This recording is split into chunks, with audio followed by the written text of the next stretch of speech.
Most men don't reject love. They just don't know what to do when love shows up. And that's not because we're unloving. It's more so because we've never really been taught how to be loved. We were trained how to perform, how to protect, how to pursue, how to prove ourselves. But no one ever handed us the skill that actually sustains intimacy, the ability, if you will, to receive.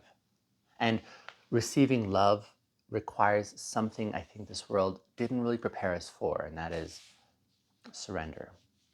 Not surrender as defeat, but surrender as a kind of trust. The kind of trust that says, you can see me, like all of me, and I won't be abandoned for it. For many of us men, this feels more dangerous than being alone. Not because solitude is easier, but because being seen feels like exposure, and exposure feels a lot like risk. So this is the truth that we don't speak out loud, and that is being loved is terrifying for us men who built our entire identities on being unshakable. Because the moment that someone loves you without any condition, the armor that you've depended on for decades starts to feel really unnecessary. And that creates this sense of panic. Love, love asks us to let go of the walls that we built to survive. And for most of us, those walls have become like home. And that's, I think, why we confuse protection with purpose. That's why we confuse usefulness with worth. Further, that's why we confuse performance with identity. And I think that's why receiving love feels like stepping into a spotlight that we never got the chance to rehearse for in the first place. But here's where the mission here at Uber Bintegers steps in. This work, integrity and intimacy, it doesn't really begin with giving love. It begins with first letting love land. It begins at the intersection, if you will, where defensiveness ends and where presence now can begin.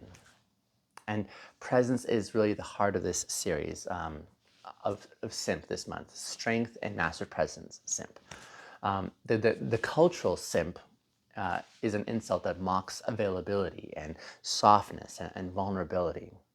But our redefinition of S.I.M.P reframes strength as availability without collapsing. It reframes presence as power without performance. It reframes receptivity as emotional mastery. See, you're not weak because you let love in. You're weak when you can't let love in.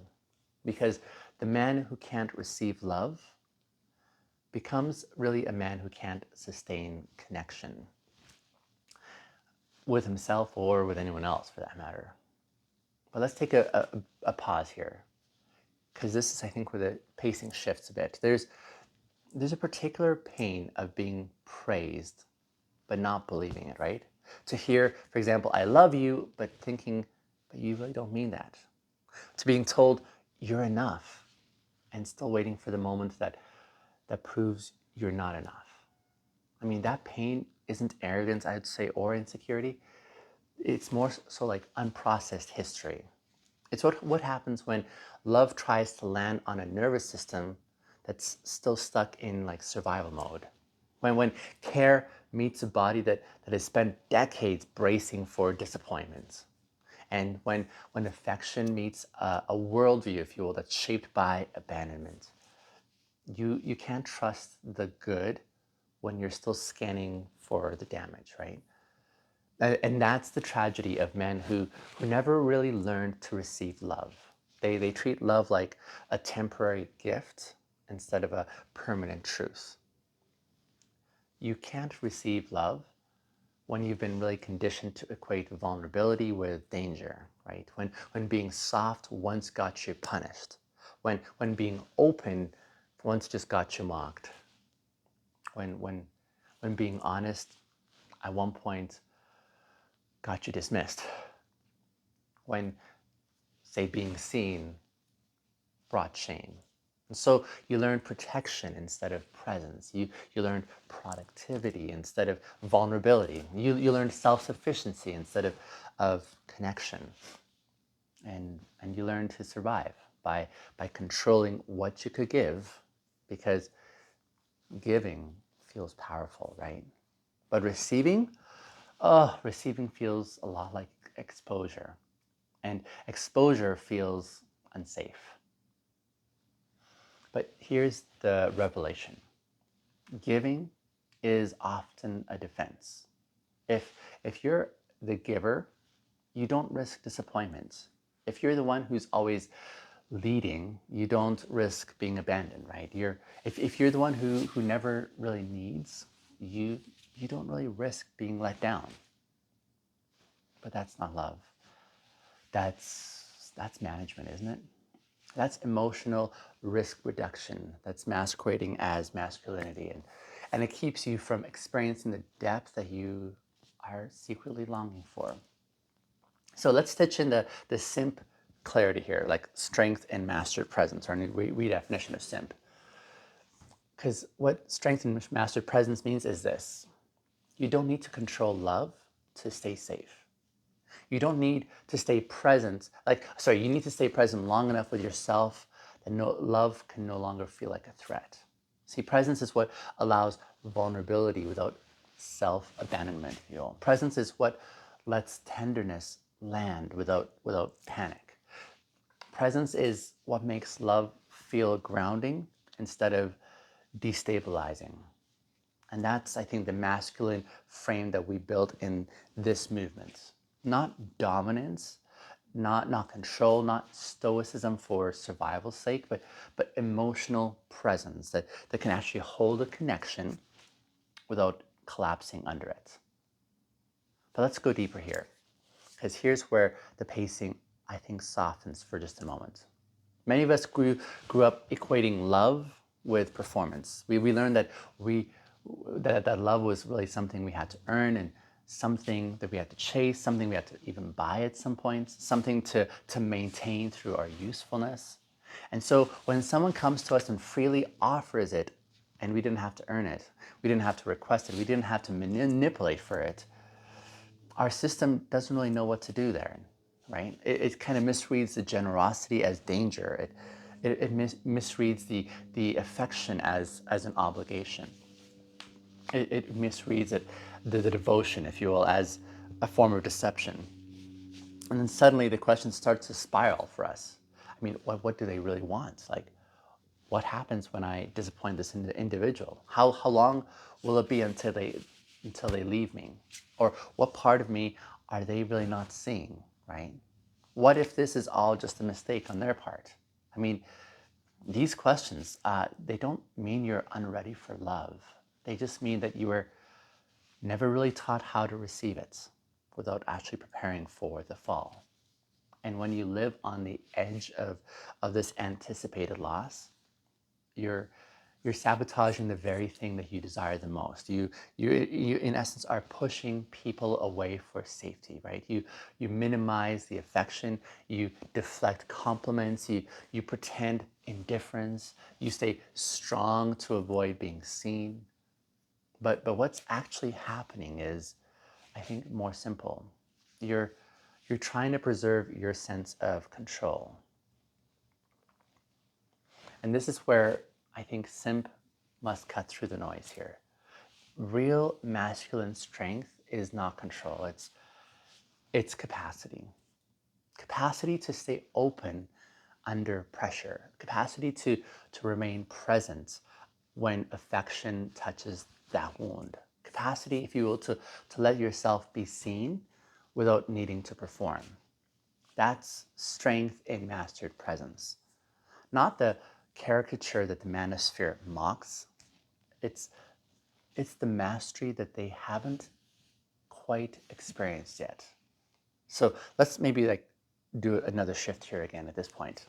Because here's the truth, I think, that stings even more. And that is, you can't be loved and invulnerable at the same time. Love requires a window, not walls. Love can't penetrate armor. It can only touch skin. And every time you tell yourself, I don't need anything, what you're really saying is, I don't trust anyone to hold what I need. That is the wound I think that most of us men carry. There's a fear that if someone sees our need, they're going to weaponize it against us. That if someone sees our softness, they're going to despise us for it. That if someone sees our longing, they're going to leave. And so we hide behind usefulness and capability and strength and generosity and leadership, not because we're noble, but more so because we're scared. This is the emotional malnourishment, if you will, that men have lived in for such a long season. Surrounded by people, but really starving for that connection, wanting to feel close, but terrified of the exposure that it will induce, like desiring affection, but really unable to let it land, right? This is why love becomes this strange mirror where it reflects both our hunger and our fear. It shows us what we're really craving and what we've been protecting all along. And men, we aren't really incapable of love. We men are just afraid of being known equals, but then feeling like rejection is just around the corner. It's not the kind of rejection that compliments or downplays affection. It's just insecurity wearing a tuxedo, if you will. I would say real humility is the embodiment of worthiness. Real humility here is what it says, I'm deserving of tenderness, even when I'm not performing, even when I'm not impressive, even when I'm not perfect. I think this is the kind of humility at this point that is terrifying because it removes really the illusion that love must be earned. It demands that we let ourselves be the object of affection or love rather than the architect of it.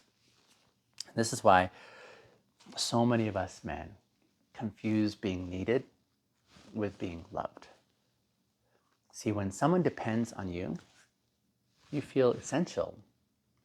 But when someone truly loves you, you feel exposed. Dependency gives you power, yes, but love gives you vulnerability. And vulnerability, when it's unpracticed or unfamiliar or unmastered, feels very much like loss of control, right? But here's where the S.I.M.P correction comes in. Vulnerability is not the loss of power. Vulnerability is the birthplace of presence. And on my website, I have this course, In the Ashes of the Alpha Men. And in this course, this is the exact work we want to do. It's like a unified course where we walk men through deeper layers, if you will, of emotional identity. And we want to unhook their worth from performance or capability or usefulness and even perfection. And we want to instead rebuild emotional trust in our bodies so that, in essence, our nervous system can let love land without collapsing into panic. So this is the foundation, I would say, of masculine transformation. It's not louder strength, but deeper presence, right? So you can access this course on my website at uberbintegers.com. So go check it out over there. But now let's enter the body, because I think this is where the truth becomes undeniable. I mean, think about what happens physically when someone tries to love you. You might feel a sense of tightening, maybe in your chest, right? Or maybe it's a subtle kind of a flinch, right? Or that urge to just kind of draw or pull away, or to make a joke like I do sometimes, or to change the subject, or redirect the moment, or even minimize that affection, or just even return it immediately to avoid being the receiver, right? But there's that voice that whispers, I don't deserve this. And that tension right there isn't it isn't protection. It's more so your body, if you will, your body remembering every time that you trusted and got burned once upon a time, every time you opened up and got punished for it, every time you reached and no one reached back, every time maybe love came with conditions. And when love enters a body that still believes affection leads to abandonment, I mean, it's no wonder the body braces before it receives it, right? So here's my invitation. And I think it's foundational. The next time someone loves you well, maybe don't analyze it. Absorb it. Let it linger. Let the goodness sort of hang in the air without collapsing it with jokes or performance or perfectionism. See, our bodies have to learn the sensation of safety before our mind can actually believe it. So this is how I would say like emotional rewiring could begin.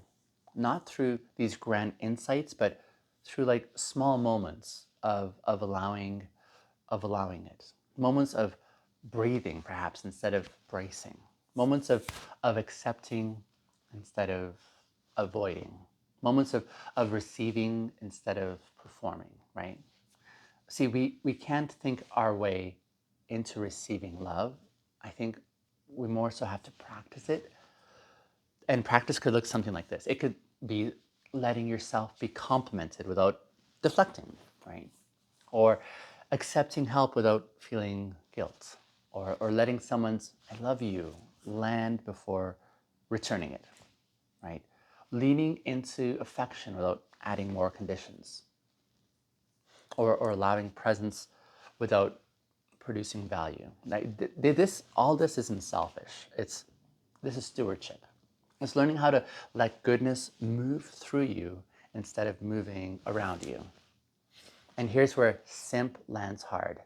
Again, S.I.M.P, strength in mastered presence, right? It's not about remaining stoic while you're giving love.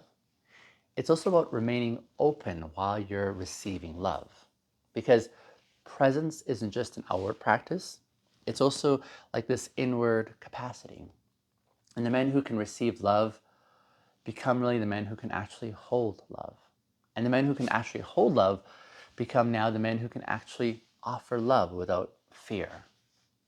And this is the emotional, how can I say, muscle developing of masculinity, I would say, right? We talk so much about strong men, but I would say strength without softness is just fear with good PR. Real men aren't the ones who resist affection. They're the ones who can actually stay present while being transformed by it. Love doesn't conquer you. Love reveals you. And the moment that you stop trying to deserve love, it's at that moment that you realize that love was never really supposed to be conditional.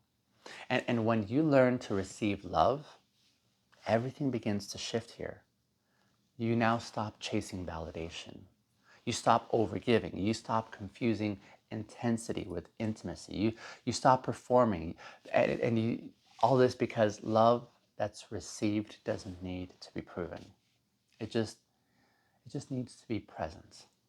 And that's where integrity meets intimacy. In this quiet confidence of knowing that you are not hard to love. You just might be hard to reach at the moment. And the men who never really learned to receive love aren't broken, they're just unpracticed. Their tenderness is underdeveloped, not absent. Their receptivity is dormant, not defective. And once they're shown safety, like actual embodied safety, everything changes here. Because love that is received becomes love that is now reflected. And this is how generational healing, I believe, begins. Not through performance, not through dominance, not through control, but through devotion and through presence, through the relational courageousness to let someone in and stay rooted in yourself while it's happening. So, to the men who flinch when someone reaches for them, and to the men who shrug off compliments like they're threats, or even to the men who deflect care because they fear the cost of it. Hear me here. You're not unworthy. You're perhaps unaccustomed. And you can relearn this. You can retrain your nervous system to rest in love instead of resisting it. You can actually teach your body that safety doesn't always mean solitude. And yeah, you can also transform the fear of being loved into strength of being held. Because real masculine strength is not about standing alone. It's about standing open. And when you receive love, you stop hoarding effort. You stop isolating. You stop mistaking independence for healing. And it's at this point here that now you start understanding that love doesn't strip control. It just restores clarity. Being loved is not a transaction. It's think of it as a transformation. And the bravest thing that you can do as a man isn't to love harder. It's to receive softer. In our next episode, we're going to step a little bit into the heart workout, if you will. It's a full emotional breakdown of how muscle internally gets built emotionally, the way physical muscles get rebuilt, right? See, emotional capacity isn't something that we're born with, I think. It's something that we have to train over time. So that's in episode 21, the heart workout. So join me in that episode. We'll dive into that theme. But for now, thank you for listening in on this episode. Let me know how this theme that we explored today landed with you. I'd love to hear the insights that came across, the questions that arose, and chat with me down in the comments. I'll see you tomorrow in our next episode.